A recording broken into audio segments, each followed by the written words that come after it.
Okay, now we're going to look at our overhead press, and more specifically our barbell overhead press. What we want to do is obviously set the bar up to be just about shoulder height, just a little bit below. Common mistake we see in the gym is people set it up really, really high, and then to unrack it, then it's got to come back down on their chest. We don't really want that. So you actually want to be able to get down under, lift it up with the legs, to then be able to start to do your overhead press. Now I've got this set up where I'm facing into the bar, and we much prefer that for when racking and unracking. We don't want to be on the inside coming back, because then when we're trying to put the weight away, when we're tired after a set, we're trying to look backwards and put it in.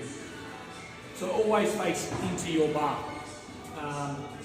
Pretty stock standard thing is I'm going to walk into the bar, have the middle obviously lined up in the middle of my chest, and my hands are going to go on the outside. Now there are variations where width of your hand, and it depends on obviously your shoulder mobility, but you want to aim to try to start by having your hands as close to your shoulders, because we're pushing up in a nice straight fashion, okay? So, I'm a big exponent of we've got opposable thumbs, so use them, so gripping our bar.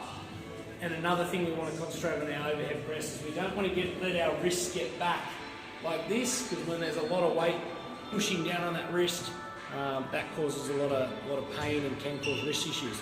So don't go so heavy that you've got to hold it like that and bend back.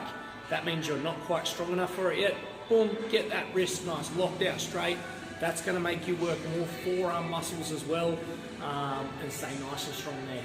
So weight should sit directly over the top of that line, down through the joints. We want to not just use the muscles, we want to use the structures of the body, being the joints and the bones. Okay? So, walking in, now I know, and from practice, and you'll soon learn this, that I can put my fingers about where that the knurling goes to smooth. So that's in, that's just outside my shoulder width. As I said, I'm going to sit it on my collarbones. I'm going to pick up with my legs, take one step back, so I'm clear of the rack, and then push up. Now when I push up, I'm going to push my head through, and then come down. Push up, come down. All the way in, make sure I double hit, slide down with a heavy weight. Now what we want to make sure is when we're pushing up, and I'll do it this way, is that we're trying to get our head through and a nice straight line that should run through hip, shoulder, elbow, wrist. If we've got not straight lines there, we're putting stress on places where we don't need it, and can eventually break down and cause injury. Especially being out here, there's nothing directly underneath that weight. Remember, gravity, falling straight down. So we want to be able to get it so that we get to a weightless rest position at the top. The work should be done in the middle, pushing at lockout, and we really want to get that lockout at top.